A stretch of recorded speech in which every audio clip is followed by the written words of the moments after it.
Hello again. Let's turn my music down. So, yesterday I did a post concerning Herbert, talking about the complexities of the relationships involved in childhood trauma and what impacts families. And I talked specifically about changing the view uh, for the man that sexually abused my children and looking at him more as a person struggling with life issues and in that struggle hurting other people and trying to view him more as a person who needs help rather than a person who is just evil. I invite you to watch that last video, Grace, all Grace. Uh, so today I want to talk about uh, the other relationships in this. I have two sons. I remarried after becoming a single dad and had two more sons with my new wife. So I had four children under my roof, two of them stepbrothers to the other two. And uh, my new wife, uh, I was working and her and her mom were watching my kids, babysitting, I don't know, being step parents and step grandparents. And they caught this guy uh, masturbating in front of or on my kids. I don't know completely, I think in front of them uh, by one of the kids, and the kids reported it. And out of that, the guy was told to basically stay out of the bedroom. And then he was allowed to kind of babysit my boys. And I was never informed of this, uh, not until uh, after my son shot himself. Uh, I was never told about Herbert. I was never given a chance to say anything to him. Uh, so, needless to say, uh, that creates a lot of issues between me and my ex-wife. Uh, now,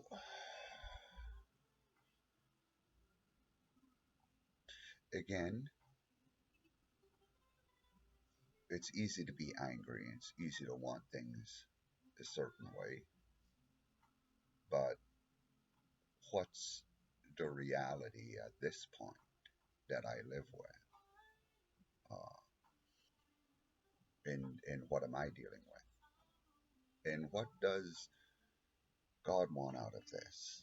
And I think this is important when you're looking at family members. It's one thing to look at a non family member who comes in and offends against your family. It becomes increasingly difficult when people in your family do things that are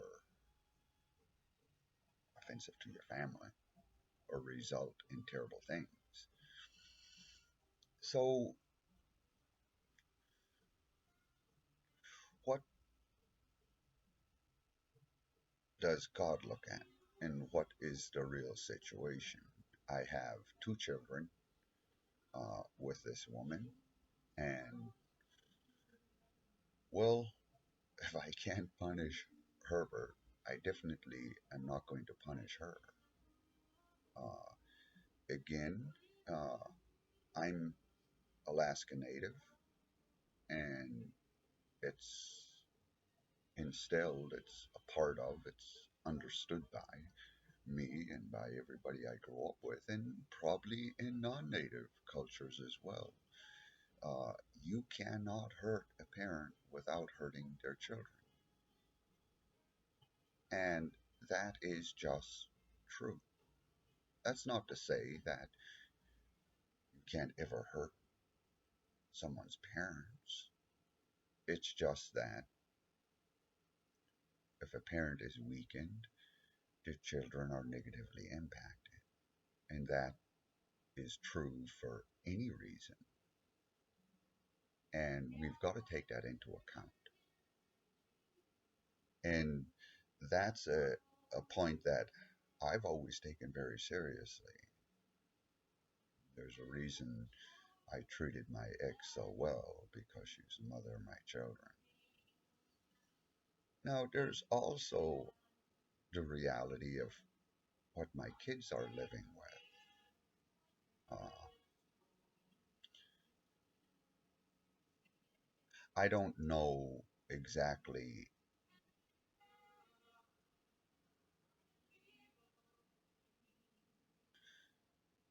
how to take this new information. I'm still processing it. It's taking time. This is the mother of my children. And I'm not sure if I'm viewing it as a willful act against my children, meaning that I'm not sure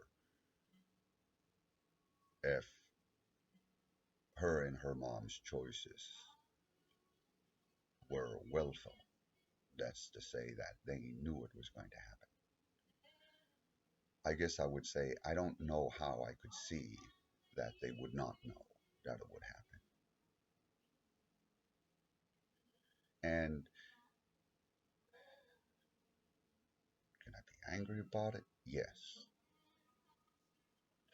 But beyond being angry about it, what does that tell me? There's one of two things that the mother of my children uh, is either incapable of seeing the danger of a man masturbating on children, and her mom cannot see the inherent danger with sending children out with that person. In which case, I would say a rapid educational program needs to be put in place to talk about the choices and why that's not a good choice. I suspect more that it was something that they seen and ignored. That it's not that they decided, oh, goody, there's raised kids, we're going to get them molested. I think there was an element of that, of disrespect. I think there had to be. But I think a lot of it is just reacting to life, making a choice.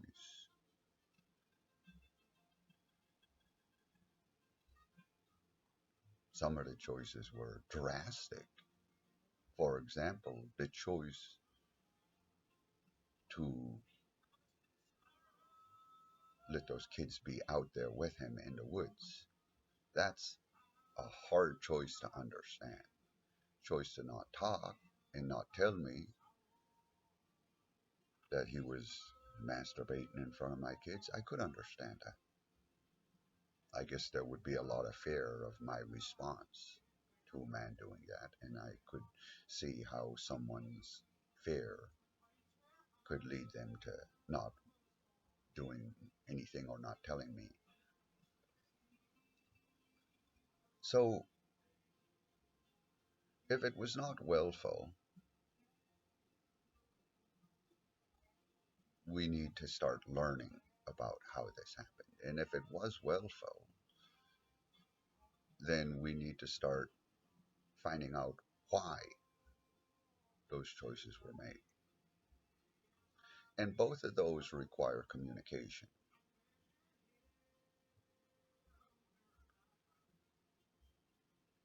In the face of this, I could do nothing,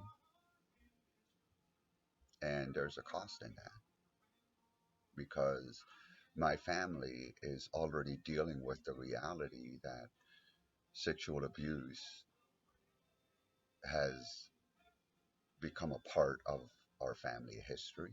It's a part of our family fabric. It's a part of what our family is now. And that a part of that sexual abuse included sibling abuse. And that's a reality that we also have to face, not just looking at the mother of my children, but at my family overall. Hmm, if I only have one person to consider, and that's Neju, then I would run into the same problem I ran into with Herbert, and I would come out with the same solution, which is just to state the truth. Let the chips fall where they're gonna be. But because I'm dealing with someone that my children are gonna stick around and my grandchildren are gonna be around, I have to also take into account the impact of having this person around my family, the impact that it's ongoing. For example, me and my ex's son, our oldest son, has been sexually abused, sexually traumatized by my other son, Darren, who 3 months after this coming out shot himself and died. And during this, I start to learn that, oh, there's these other aspects. Not only did it happen over there, but they knew about it. And now, Darren, my son, is a cautionary tale. There's nothing I could do for him. He's gone. But I do have other kids that are living. So, what does inaction on my part do? Now, when I approach my ex and say, we need to talk about this, we need to discuss this, uh, I get pretty much, don't blame me. Uh, and that's pretty much what I got in 2017 when I found out that my two older sons were sexually abused. I learned that in 2017. I learned that my older son Darren sexually abused my other son, William, 2017 to 2022. What I was told is, don't blame me. It's not my fault. That's all I heard. Though I didn't blame her. I was crosswise that it happened at her mom's house and it happened with who she said was her brother. And I had told her to watch my kids at her mom's house and specifically pointed out this guy who was like a brother to her, that he was a sexual predator in my opinion. That was when my kids were 3, 4 years old, maybe 5, before they were abused. So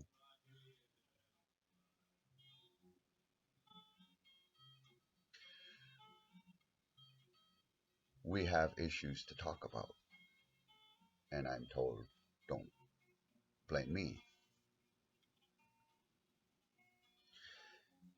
And what does that mean to our son, who is sexually abused by his older brother, who shot himself after it came out?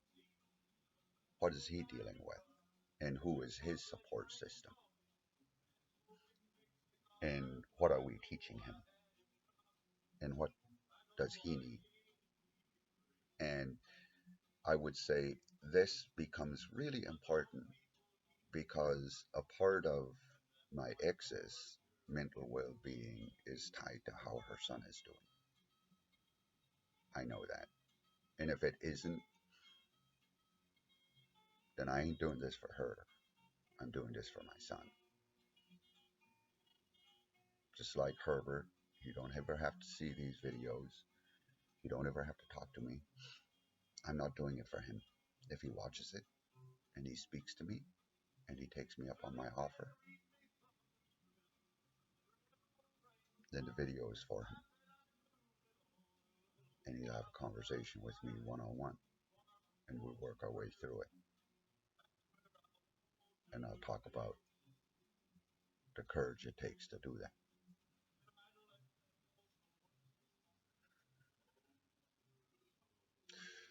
So, what does my family need? Well, my family needs to deal with the suicide of one of its members. Could we talk about it? No.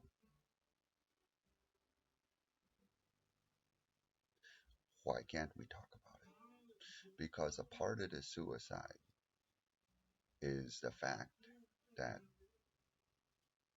he was sexually abused. And part of the suicide is the fact that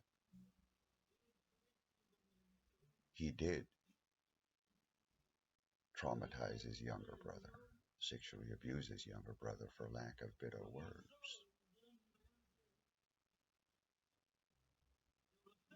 And even though it's easy to understand why people do these kind of things, especially young kids, 13, 14 years old, even though it's easy to understand why they do that, it doesn't lessen the impact of what happens when they do that. In other words, we could understand the abuser all we want, but we have to also recognize that the abused have needs too, not only to stop it, but needs after the fact. And what's best for my family? What's best for my son?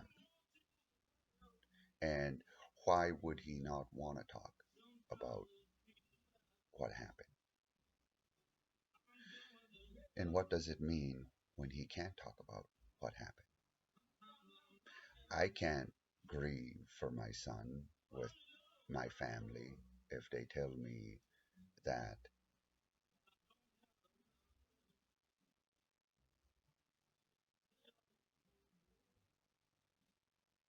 I can't talk about things that happen. Furthermore, it's not easy for people to support each other when we can't talk to each other.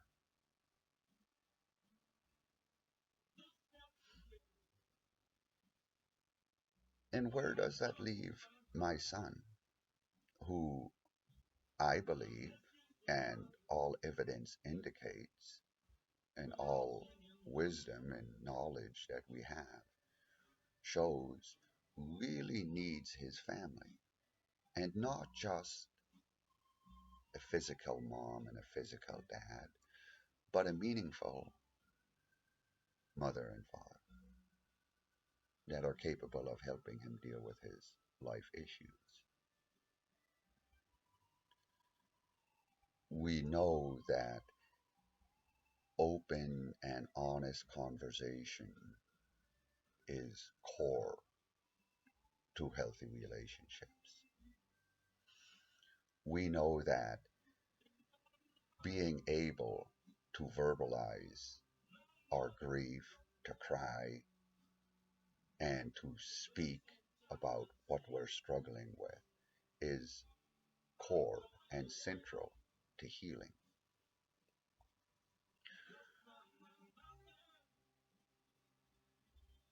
These things are core to us.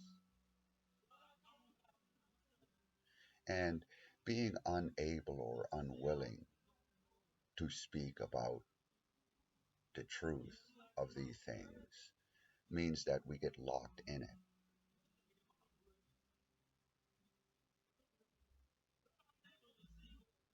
And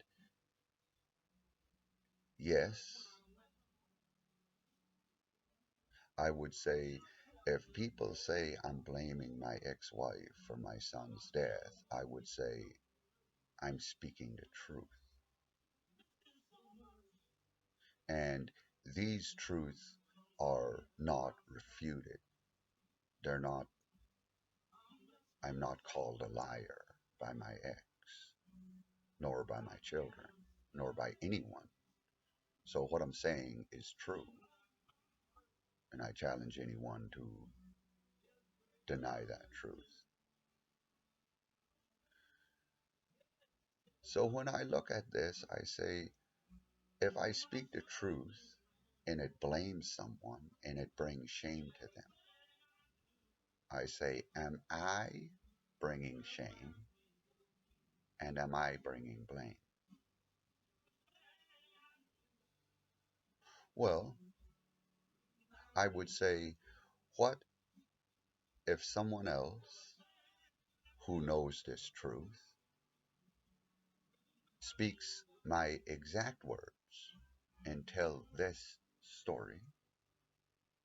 Are they then blaming her and bringing shame to her?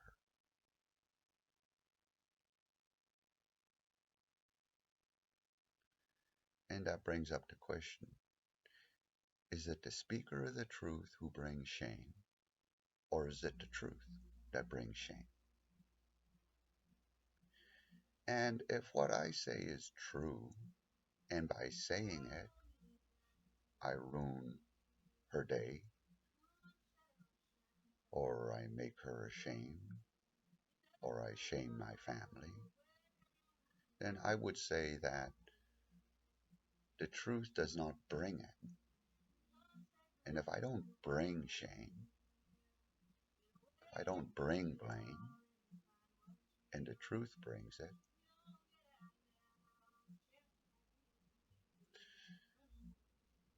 I would say anyone who knows the truth would suffer both shame and guilt. And that's to say, if someone comes to me and says, Ray, when you speak the truth about this stuff, about Herbert, you're blaming Herbert and you're shaming him and you're making him feel guilty and ashamed of himself. I would say, because what I say is the truth and he knows the truth, that is to say, he knows he sexually abused my children, then he contains that shame and guilt already. And what I do when I speak the truth is expose to him what's already in him because he knows the truth. And it's not my words that are creating shame.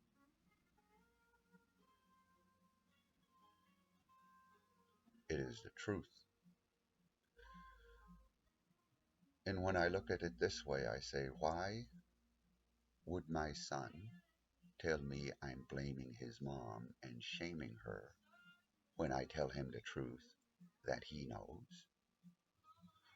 Why would she say that I'm blaming her and shaming her when I tell her the truth that she knows already? And what is my words doing?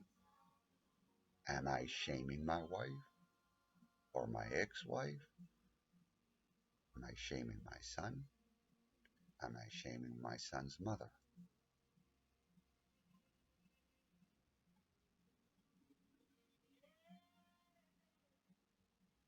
Well, I suspect I'm definitely bringing up those feelings, but I would tell my son that when he hears the truth and he knows the truth and he says, you who speak the truth of my mother, you blame my mother and you shame my mother, I would say, you who know the truth, run away from it.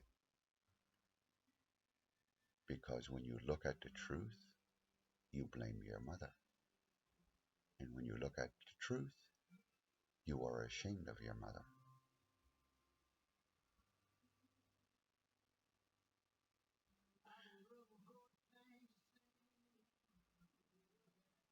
And that's a trap we trap people in.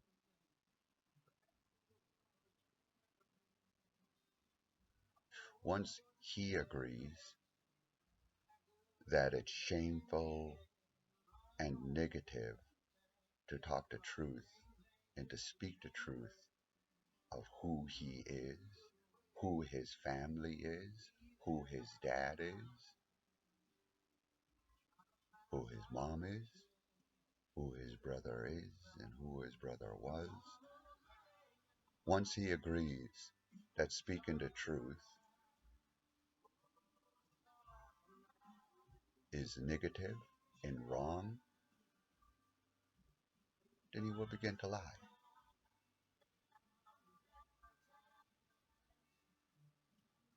If he can't look at the truth,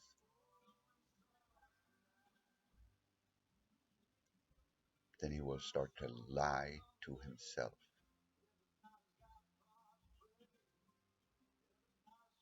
If he can't live with the truth, he will start to live the lie.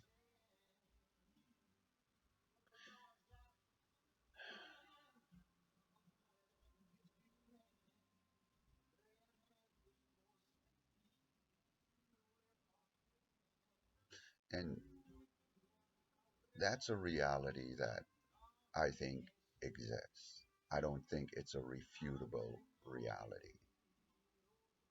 And I don't think that people who look at logic or contemplate things or counselors could really argue against the simple fact that when someone speaks the truth and it brings shame, if they don't bring shame, they're just exposing it if it's already there.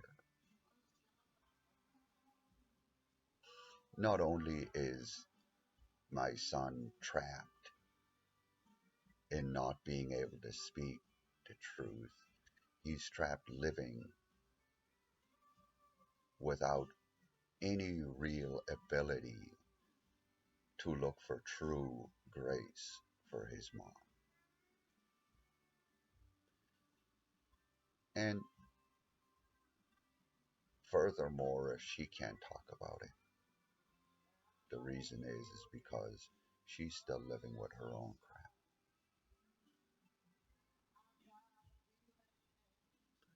And that's the cost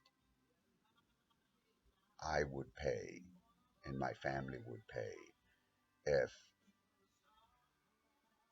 I put all of my weight and all of my belief system in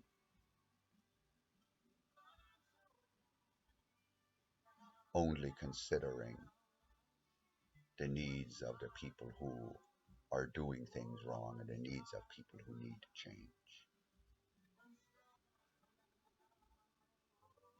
And I think we make those choices all the time. And I think we make those choices with reason. I'm not ignorant of the fact that my ex could suffer greatly shame and self blame or feel like I'm blaming her and hate me a great deal. But I would say I offered the truth and grace to the man that molested my kids. I could surely offer that truth and grace to the mother of my children, even if I don't understand all things.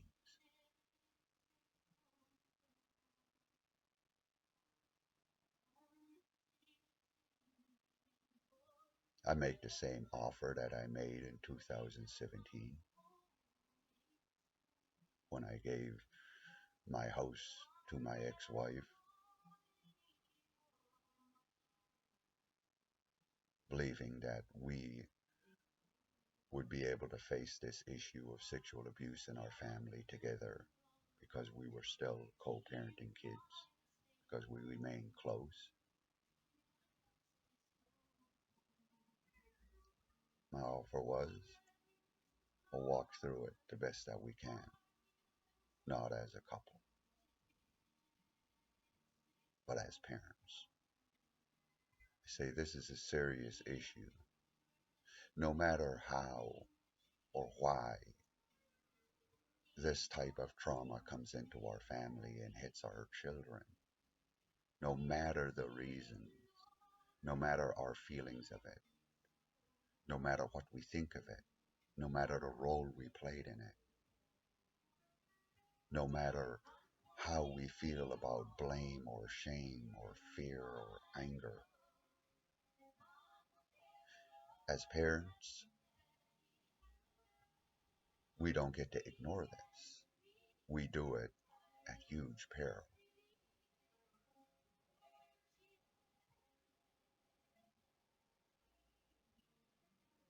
It costed us one son, costed me one son at least.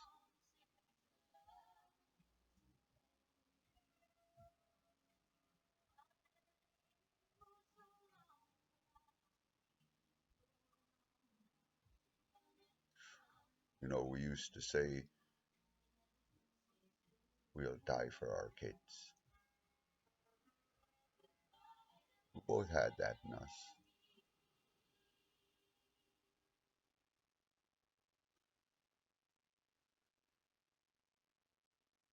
And I think we were better than this. I think we had better ingredients in our life than this. So, like, we got a big shit pie to eat.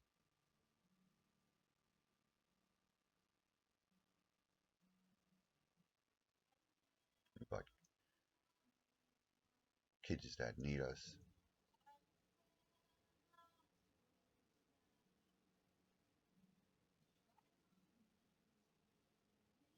We got this pie to eat.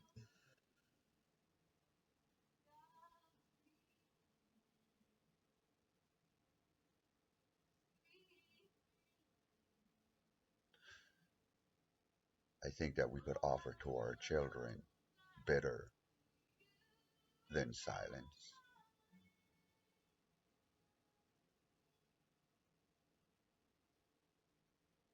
I think that every parent makes mistakes.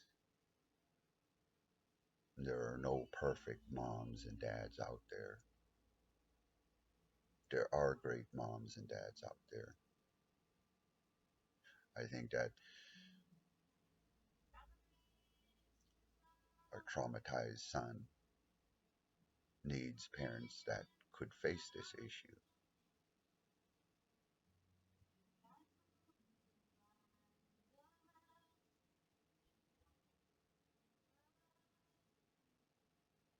And I guess ultimately, at the end of the day, I would say, for the sake of my son, I forced the issue.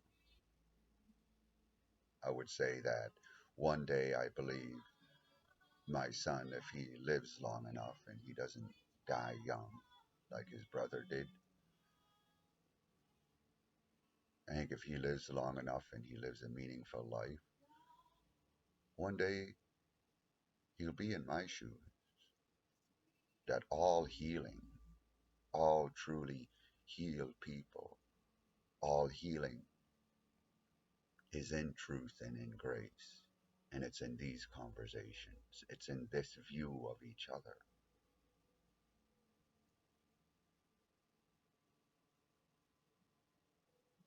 of our families.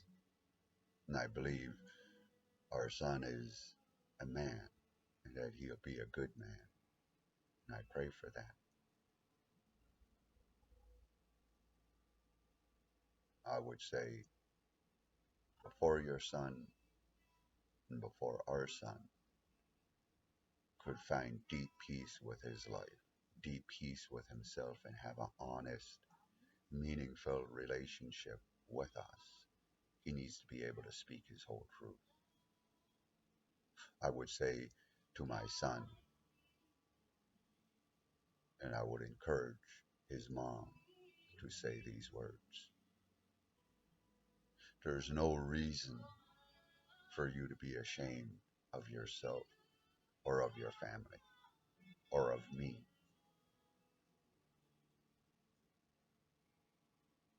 There's no reason for that shame. And even if you feel ashamed of me or of the person that I am, don't let that shame for me be a burden you carry. And your dad, my name is your dad's name. And that means you could say anything you need to say to me. I would say, if you speak to me and I don't listen, and don't be afraid to publicize my name. I'm your dad. I would say to any of my children, don't think that hiding the truth from me saves me from shame. So don't hide the truth from me.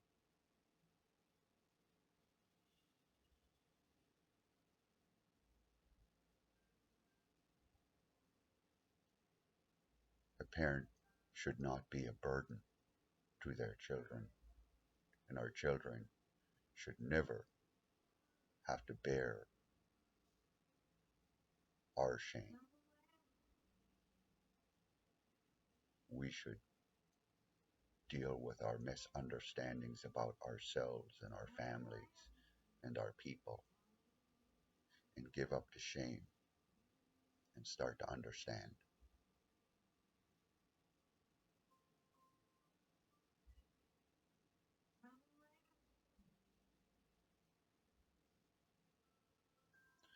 I think short of this,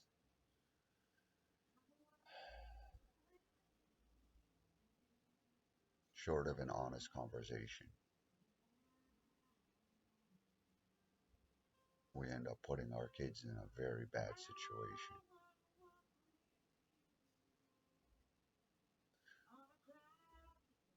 I hope that this video don't bring a great amount of unhappiness or bad feelings. I hope that my words are taken seriously, and I hope that people honestly look at the relationships and the responsibilities we have. I find it hard to have a great amount of grace in my heart for my ex. It's something that I have to work at. I miss my son a great deal. I didn't raise kids to be sexually abused. I thought people knew that.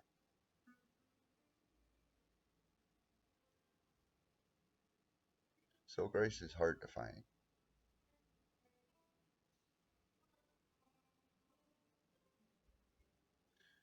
But I do love my family. I do love my sons.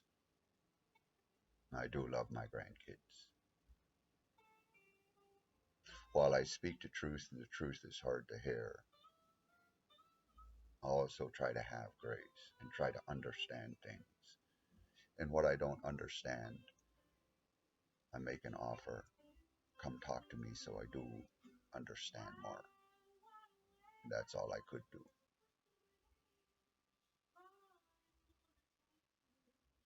It's not always easy, but it's always important.